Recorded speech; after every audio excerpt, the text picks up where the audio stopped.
Assalamualaikum warahmatullahi wabarakatuh. Mbak, Mas, sehat? Alhamdulillah nengoten. Balas dendam adalah sebuah sifat yang didorong oleh rasa amarah dan terkadang memaksa manusia untuk melakukan hal yang tidak manusiawi. Biasanya para pendendam bukanlah orang yang secara alami memiliki sifat kejam, namun sifat tersebut tumbuh seiring berjalannya waktu hingga membuat bertambahnya amarah dan keputusasaan yang dideritanya. Semua itu dijelaskan secara detail pada film yang berjudul Sympathy for Mr. Vengeance. Biar nggak terlalu lama, mari kita resapi dan mari kita renungkan alunan musik berikut ini.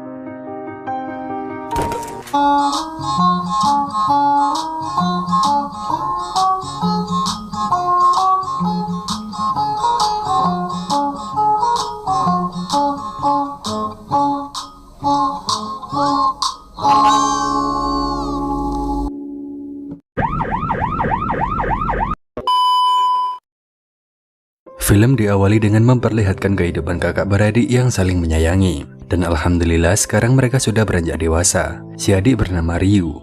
Dia ini diceritakan sebagai penderita tunarungu. Jadi, untuk berkomunikasi dengan kakaknya, ia selalu mengirimkan surat pada stasiun radio agar mereka membacakan isi surat tersebut dan didengarkan secara langsung oleh kakaknya. Sementara si kakak, dia ini diceritakan mengidap penyakit gagal ginjal kronis. Gini banget kehidupan mereka. Di sini dijelaskan bahwa sang kakak memiliki permintaan pada Ryu. Jika ia telah wafat, maka Ryu harus memakamkannya di tempat bermain mereka dulu, yakni di tepi sungai di awal scene tadi.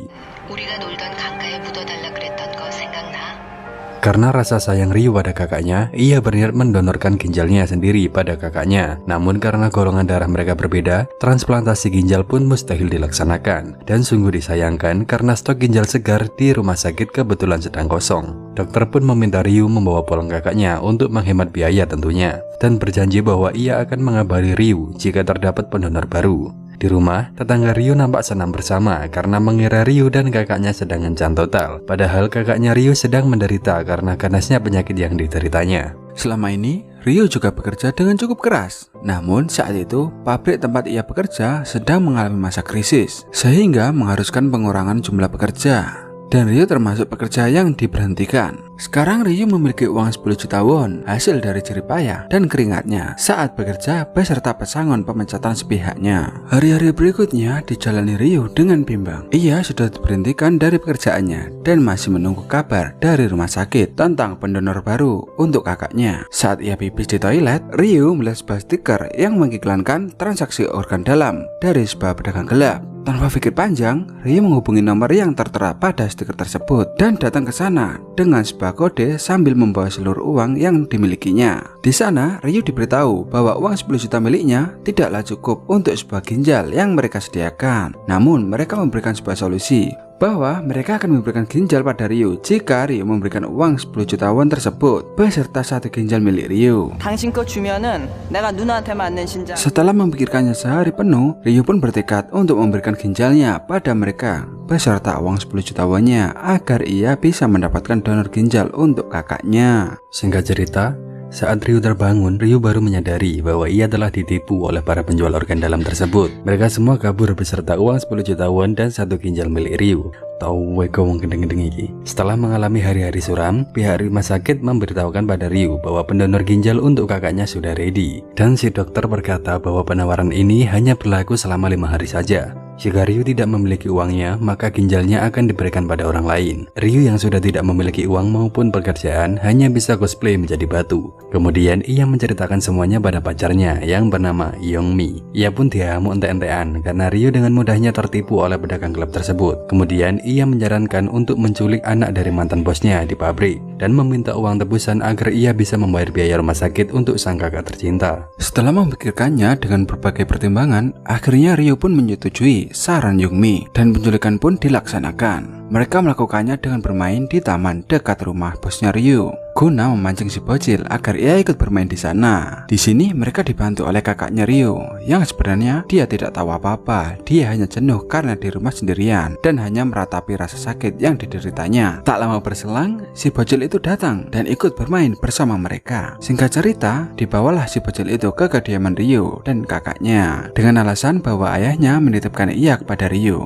karena Ryo adalah teman kerja ayahnya. Di sini diketahui bocil itu bernama Yusun. Sang kakak yang tidak tahu apapun hanya mengikuti arus yang berjalan karena ia mengira ayahnya Yusun memang menitipkan Yusun pada mereka. 아빠 후배가 왜 이렇게 가난해요? Ryu nampak membuat sebuah kalung dari cangkang keong yang kemudian diminta oleh Yusun, namun Ryu tidak memberikannya, bahkan malah menakutinya. Yusun pun menangis dan di saat itulah Ryu memotretnya. Kemudian Ryu memberikan kalung itu, namun ia meminta Yusun untuk menukar kalung itu dengan boneka yang ia bawa. Kemudian dikirimkanlah boneka itu beserta foto dan sepucuk surat pada ayahnya Yusun bahwa ia meminta sejumlah uang untuk keselamatan Yusun. Ayahnya Yusun yang sangat menyayanginya pun menyanggupi hal itu karena ia hanya ingin menempuh jalan perdamaian supaya masalah lebih cepat diselesaikan. Meski pabrik miliknya sedang dalam krisis keuangan. Singkat cerita, ia pun menuju ke lokasi barter dan di sini diketahui ayahnya Yusun bernama Tommy. Sesampainya di lokasi, ia menerima pesan dari Yongmi. Yongmi menyuruh ia menutup matanya. Ryu yang bersembunyi di belakangnya pun langsung menyergap Tommy. Di sisi yang bersamaan, kakak Ryu menemukan secarik kertas yang berisikan pemutusan kontrak kerja Ryu dari pabriknya. Di sini sang kakak mulai menyadari mengapa Ryu memotret Yusun waktu ia menangis. Rupanya itu adalah bukti bahwa Yusun tengah diculik oleh Ryu agar ayahnya Yusun memberikan uang tebusan demi keselamatan Yusun. Untuk memastikannya, ia pun menelpon ke tempat kerja Ryu dan di sini ia baru mengetahui bahwa Ryu sering tidak masuk kerja guna merawatnya. Maka dari itu, Ryu dipecat. Kepingan teka-teki pun mulai terkumpul. Sang kakak pun paham bahwa Ryu dipecat dan ia sangat membutuhkan uang untuk membayar operasi sang kakak. Ryu pun memilih jalan haram karena pihak rumah sakit hanya memberi waktu 5 hari saja. Singkat cerita, Ryu pulang dengan membawa uang tebusan 1 koper penuh yang dibawa oleh ayahnya Yusun. Ryu yang sangat gembira mencium Yusun. Yusun pun memberikan secarik kertas yang bertuliskan bahwa sang kakak menyadari tindakan kriminal yang dilakukan oleh Ryu. Sang kakak pun meminta agar Yusun segera dikembalikan. Mengetahui ada yang ganjal, Ryu pun bergegas ke kamar mandi. Di sana ia melihat sang kakak untuk yang terakhir kalinya karena beliau telah bunuh diri agar tidak menjadi beban bagi Ryu lagi.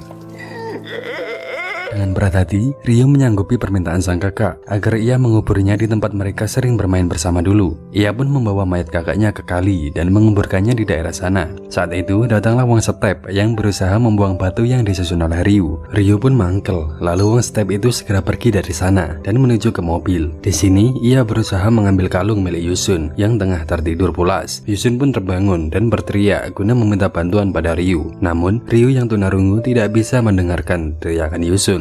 Yusun pun berinisiatif untuk menghampiri Ryu, tapi sayangnya ia terjungkel dan kejegur kali. Lagi-lagi Ryu tidak mengetahui apa yang terjadi di belakangnya. Ketika ia selesai memakamkan sang kakak tercinta, Ryu terkejut dengan Yusun yang timbul di kali tersebut. Ia pun menghampirinya, namun Yusun sudah dinyatakan meninggoy. Karena bingung, Ryu pun pergi meninggalkannya. Hingga keesokan harinya, satuan kepolisian menemukan mayat Yusun di sana. Tommy atau sang ayah dari Yusun pun hanya bisa menangisi tragedi yang menimpa Yusun. Dia pun menyesali keputusannya karena ia berpikir jika ia memberikan uang tebusan tanpa mengandalkan polisi, maka Yusun akan pulang dengan selamat.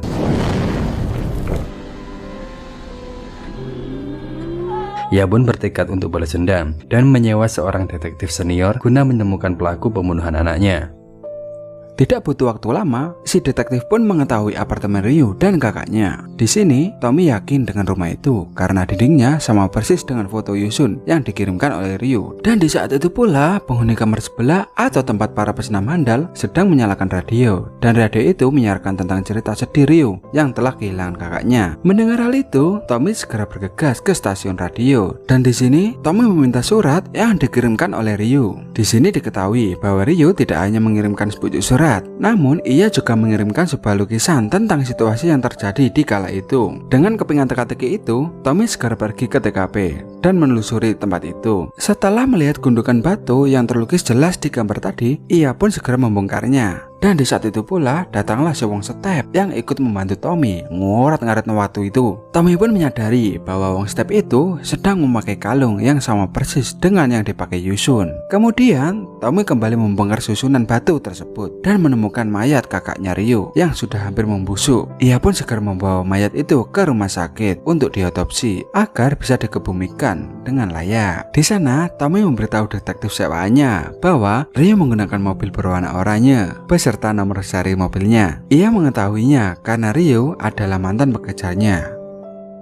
내 성마비라고. Sementara Ryu yang sudah tidak memiliki tempat tinggal lagi, ia pun sekarang tinggal bersama Yeongmi dan melaksanakan adegan kencan total sebelum mereka melaksanakan dinas balas dendamnya kepada para pedagang organ yang menipu Ryu.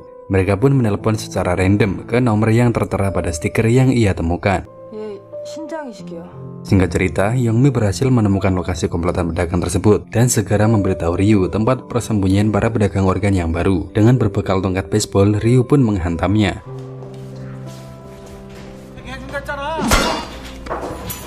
Sementara di dalam ruangan tersebut, terdapat salah satu anggota yang sedang menodai kesucian wanita yang akan menjadi korban penipuan mereka selanjutnya. Di sisi lain, Tommy dengan dibantu detektif sewaannya telah berhasil menemukan apartemen Yeongmi. Ia berniat mencari keberadaan Ryu di sana. Karena Ryu tidak ada di sana, Tommy pun menyiksa Yeongmi dengan menggunakan alat setrum bertegangan tinggi yang secara langsung disalurkan ke daun telinga Yeongmi, sehingga alat tersebut akan secara langsung memicu otak Yeongmi. Yeongmi yang setia kepada Ryu pun enggan memberitahu keberadaan Ryu.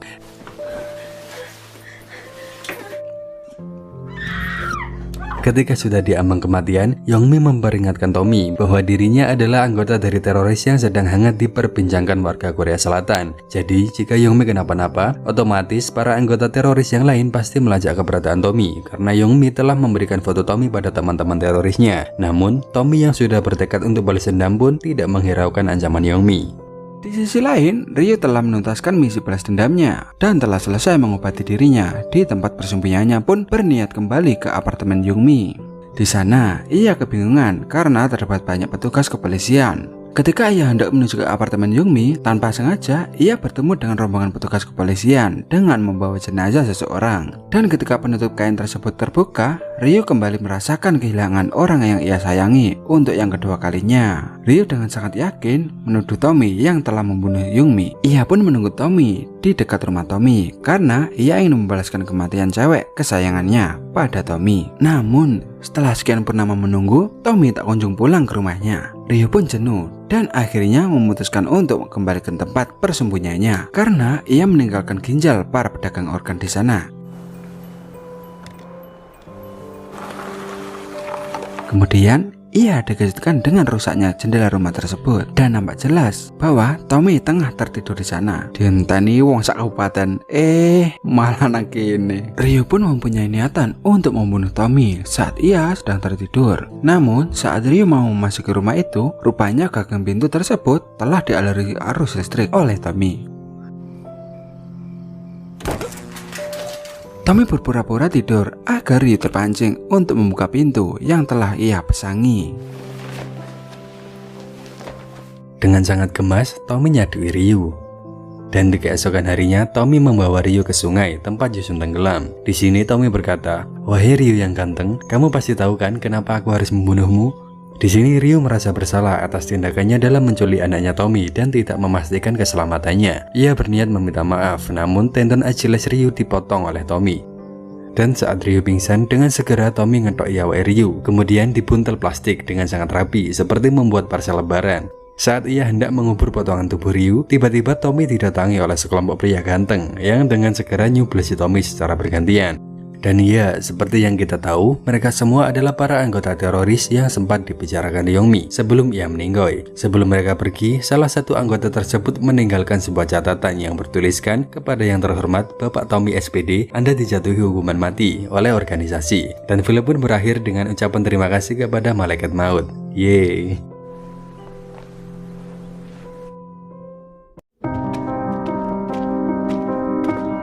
Sympathy for Mr. Vengeance, sebuah film jadul yang dimana pihak kepolisian masih belum menerapkan fitur sidik jari dan teknologi masih terbilang belum canggih. Jadi film ini sangat klasik, namun dengan halus menyampaikan sebuah fakta bahwa balas dendam itu hanya mengakibatkan benih balas dendam kepada pihak keluarga korban. Jadi jika dilanjutkan maka tidak akan ada ujungnya. Akhirnya populasi manusia akan habis dan kehidupan di bumi nantinya hanya akan berisikan manusia setengah anima saja. Oke, itu saja dari kami. Dadah.